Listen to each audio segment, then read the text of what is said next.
Dune, 1984 and 2001. I have watched both movies in the last 5 days, and obviously I'd never seen the 2021 movie before. I had never actually gotten around to seeing the 1984 movie. Both are on HBO Max right now. So I watched them both, and I am genuinely unsure why people say the 2021 movie is so much or really any better than the original. Let's discuss.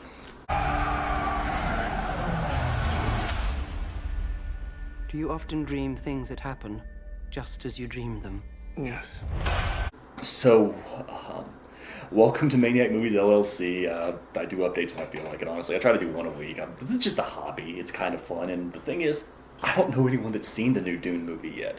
I called up a few people and nobody's watched it because it's honestly not doing that great at box office. I'm not saying it's a bad movie. Box office has nothing to do with quality. It made less than Halloween Kills in its opening weekend. I mean, and both were same day VOD. So, it ain't doing great. I know it's doing really well overseas, but I don't know anyone overseas. And so, I just thought I'd talk about it on my YouTube channel because I watched, most people are talking about 2021 Dune, which I'm not going to butcher the director's name. I think it's Denis Villeneuve, guy who directed Blade Runner 2049, which was a good movie. Not a great movie, good movie. Blade Runner was a great movie. Blade Runner 2049 was a good movie. And Dune is a pretty okay movie. I mean, people are talking about like it's amazing, but all I really got out of it is it's visually amazing. It is visually amazing. It is technically amazing. I'm not even going to limit it to visuals. Like the sound design on the movie is also outstanding. And you could fairly say, I mean, Dune 2021 has arguably the best special effects of all time. I mean, watching this movie is similar to watching Lord of the Rings when it first came out, or Jurassic Park when it first came out. You know, or I imagine, because I wasn't alive, Star Wars when it first came out. You know, like, it is visually stunning. Like, there was only maybe 2 or 3 times in all of Blade Runner 2021's 2.5 hour runtime where I said, that's CGI. I mean, I imagine most of it was CGI, but it was really good. On top of that, the production design is really, really good. I do agree that the color palette is a little boring. Everyone's like, it's sand. What else can you do? You can do other things. David Lynch did other things, but fine, whatever. Whole thing kind of looks like New Vegas from the end of Blade Runner 2049, but whatever, don't care. The thing is that everything that happens in Blade Runner 2021 basically happens in Blade Runner 84. But Blade Runner 84 is 15 fucking minutes shorter than Blade Runner 2021 and is the whole book. Now, I have no idea why anyone thought that you had to take a 400-page book, because I looked it up. Now, I have not read Frank Herbert's Dune, but it's only 400 pages. Now, that's not a long book. It's not a short book, but it's not a long book.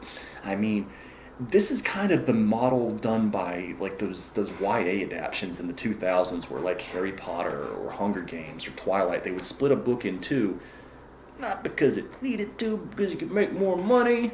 And I haven't read it, but it doesn't feel like Blade Runner 2021 has any business being split into 2 separate movies. I don't understand why they did that. Because my biggest issue with Blade Runner 2021 is it feels like I'm watching the first act of a movie. Not even necessarily the first half, but just the first act. And I don't know why. I mean, the plot of Dune is, I understand it, and I have seen the 84 version, which is the whole book, and read a little bit on the wiki as well, is a rich kid born to be a duke, goes to this hostile planet where his aristocratic family is betrayed, and spoilers, don't watch this if you haven't seen both movies, is betrayed, and essentially everyone he cares about is killed except for his mentor / bodyguard and his mom. So he joins up with the native population to attack the people that attacked his family, to regain control of the planet and restore peace to the universe. It's the whole movie. That's the whole story, rather. And I don't know why you would see that synopsis or read that book and say, we need to spend an hour and a half of a 2.5 hour movie establishing a whole bunch of characters that are all gonna die before the principal conflict even occurs. I mean, this is building up to the conflict between lead dude, I'm spacing on his name, Paul, played by Kyle MacLachlan in the 84 one, and Timothy, super French name, whatever, in 2021. It is all building up to the conflict between Paul, the Hackerins, and if I mispronounce these, that's my bad, I don't claim to be an expert, but essentially Paul, the Baron, and the Emperor. It's building up to that. So I don't know why we need to spend this hero's journey's worth of, exposition, an hour and a half of exposition, to just establish that the kid kind of embraces his destiny once he joins up with the, I don't remember the name of the people that lived on Dune. They're not indigenous, but they lived there and they've adapted. So it's a very weird thing to have done. And it makes for, in my opinion, a movie that doesn't feel like a movie. Blade Runner 2021 just feels, Blade Runner, Dune 2021 just feels like, I won't be as cynical as to say an ad for the sequel, because it doesn't feel like that. There's obviously a lot of passion in this film. It just feels like a prologue to another movie. It would be like if Star Wars A New Hope stopped cold after the Death Star destroyed Alderaan. It's just such a weird way to structure this. And anyone who's like, well, there's a sequel coming. Well, first off, the sequel wasn't greenlit when this movie was made, so there's no guarantee of a sequel, and there's still no guarantee of a sequel. Yes, it's been greenlit, but movies that get greenlit still don't get made. This is going to have serious legs overseas to make it, because it is not doing great in the domestic box office. And again, don't give me that same day VOD crap, because Halloween Kills is making more than this movie. So that's not good. But it's going to have to do exceptionally well overseas to get a sequel. And it might, because this thing feels like the type of thing where they're going to be able to sell a lot of Blu-rays and a lot of digital downloads, because the people who love this movie, and I acknowledge that, people love it. But I feel like they're letting the spectacle, and the funny thing is, it's the same people who would say, Transformers, Marvel movies, they're just a lot of spectacle. Dune 21 is a lot of spectacle. These characters are so fucking thin. This plot is so meandering, is the word I would use for it. This is a meandering ass plot. Like, you want to talk splitting a book into two pieces. It did it so much better. And I know a lot of people were disappointed with the second volume of It. It was kind of awkward the way they did that, because I've read, the book is not structured at all like that. The book is the adults remembering. It's like the original miniseries. So it was kind of awkward, but it still worked much better than this, because the first, It Chapter 1 feels like you watched a movie. Star Wars A New Hope, which was a planned trilogy, feels like you watched the whole movie. The Matrix feels like you watched the whole movie. Lord of the Rings Fellowship of the Ring feels like you watched the whole movie. Now, yeah, there's obviously more story after that, but it still doesn't leave you feeling like, well, because watching Dune 2021, which again I watched before 1984, I had this moment where I realized there's only 15 minutes of this movie left.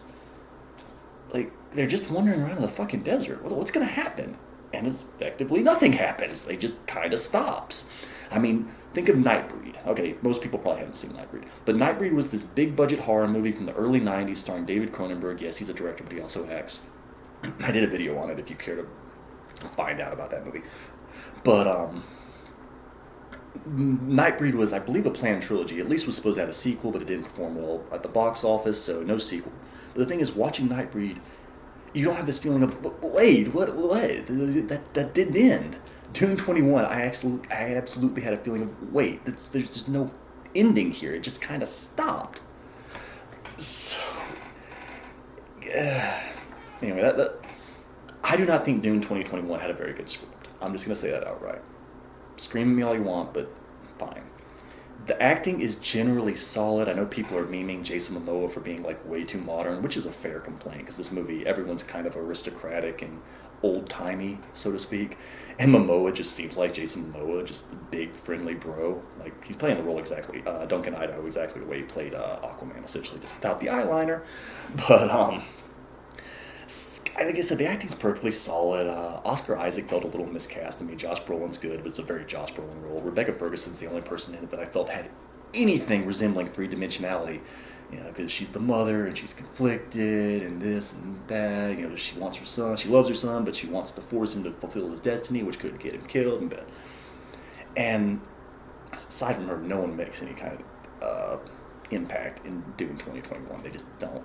Now, Dune 1984 did a much better job of this. It's paced better. Now, it does do that weird thing where people have random voiceovers where it's obvious that they just had to cut a scene somewhere, because there's like a 3-hour cut of that movie, which is not approved by David Lynch. The 3-hour cut of Dune 1984 is actually disapproved of by David Lynch. It was assembled without his consent. So there is not a director's cut of David Lynch's 1984 Dune. The 2-hour 15 version he doesn't like. The 3-hour version that was just kind of cobbled together without his approval he doesn't like. So there is not a director's cut of Dune 1984. But I have a friend who saw the 3-hour version and he loved it, but I wasn't going to watch the 3-hour version. I don't think it even has an official disc release or Dune was just on HBO Max, so it was pretty easy to watch. But Dune 1984 the lead character Paul has so much more personality. He has so much more personality. He's kind of witty. He's kind of funny. He clearly really loves his dad. He's really worried about his father. These things. He's very offended by the attacks on his family. All these things that just aren't there in the 2021 movie, where he basically he's Spider-Man. He's just got powers that he doesn't understand. He's like Spider-Man in the first Spider-Man movie of each Spider-Man reboot. He's just this young kid who has these powers and abilities that he doesn't understand. He knows he has a destiny, but he's not even sure he wants to have that destiny. And that's all he is. They don't give me any reason to give a fuck what happens to this kid or if he fulfills his destiny. The characters are just so thin.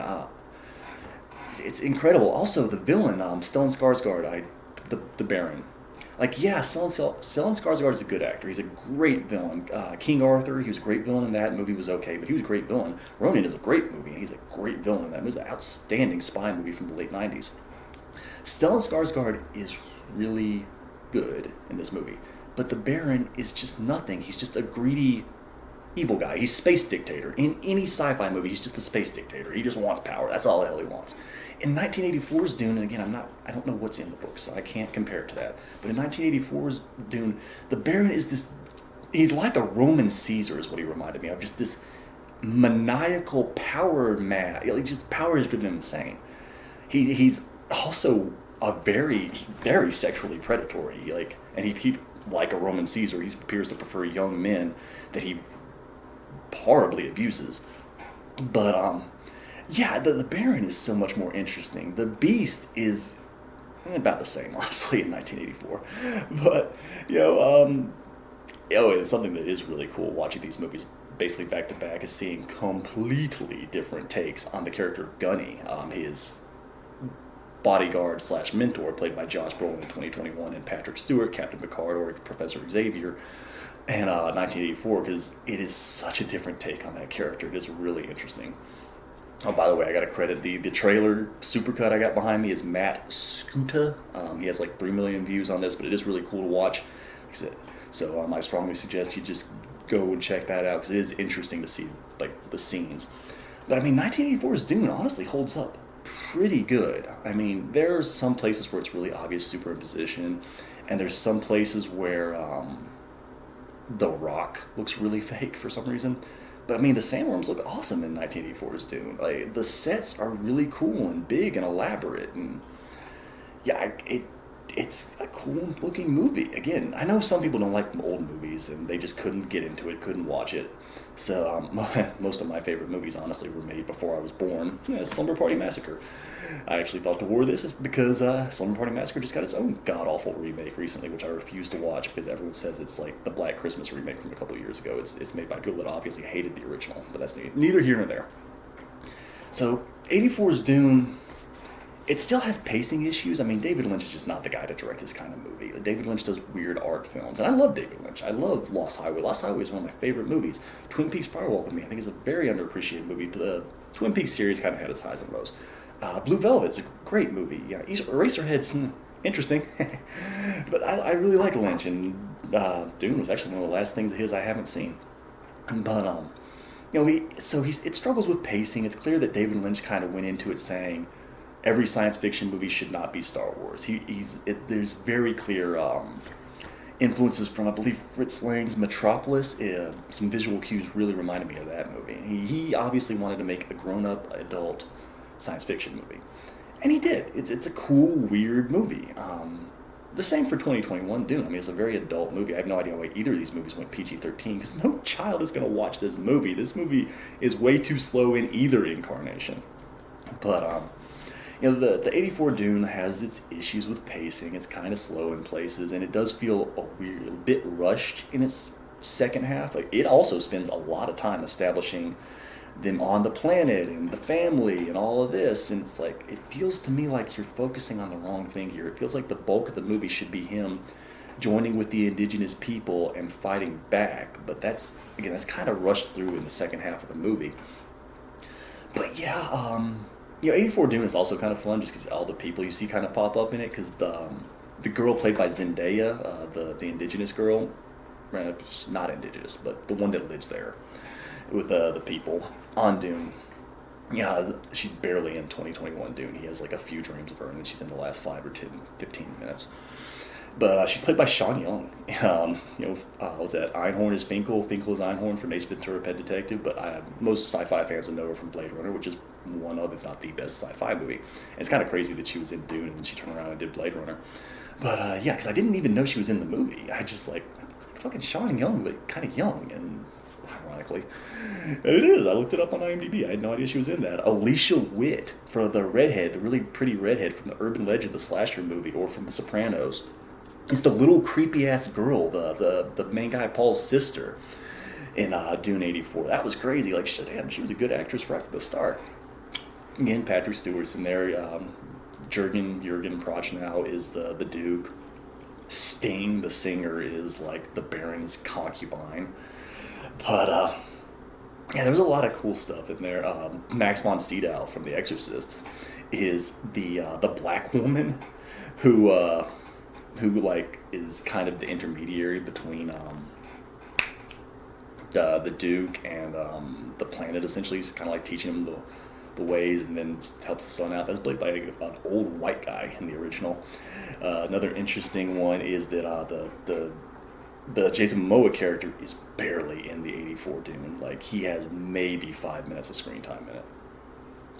But yeah, both movies are slower than they need to be. But David Lynch's Dune feels like it's paced out like a movie. Dune 2021 feels like someone just shot the book, which, I mean, for fans, yeah, that's going to be really cool. But for anyone else, it's like, why do we need to have this conversation about this plant growing outside the palace? Like, is this important? It just takes forever, because I didn't really feel like anything is missing from 1984's Dune, even though it shortens a 2.5-hour 2021 Dune into the first hour and 15, hour and 20 minutes of David Lynch's Dune. And again, I didn't feel anything was absent. I didn't feel like anything was lost. And in fact, there's some stuff that was left out, because everyone's complaining about the Navigators not, most of the Navigators are really cool. The Navigators not being in 2021 Dune, and they're a big part of '84's Dune, and they're in it right from the start. I believe the first scene of the movie the first scene of the movie was actually really stupid, because that's Virginia Madsen doing this weird Christopher Lee and the Howling 2 space monologue, which was just a bizarre decision altogether, because Virginia Madsen from the original Candyman movie, much younger, like 15, 16 in this movie, she's such a tiny part of it. She's such a small part of it, and she does this opening monologue. It's weird. It would be like if fucking Greedo read the opening scroll from Star Wars: A New Hope. She's such a small part of the movie. But yeah, I genuinely don't get it, because I think '84's Dune, aside from the fact that it's just an old movie, is every bit as good as 2021's Dune. I don't think either one's great, but yeah, it's very weird to me, because I know '84's Dune was considered atrocious at the time of its release, and fans now have very mixed feelings about it. But watching them, again, more or less back to back, I honestly liked Lynch's Dune a little bit more, just because A, it's a full story, and B, it's not so goddamn slow. It's slow, but it's not so goddamn slow, and I cared about the characters. I didn't care about any character in 2021 Dune. The mom, a little bit. Josh Brolin, just because I like Josh Brolin. But yeah, I don't know, man. It baffled me, and I wanted to kind of rant about this, because again, I don't know anyone that's seen 2021 Dune yet, so I just can't really talk about it with anybody. Yeah, very strange, but people seem to love it, so if the fans are happy, they can be happy. If the sequel gets made, I probably won't bother watching it, honestly. I just probably won't. I do like Josh Brolin and Javier Bardem, though, so maybe. Yeah, that's all I got.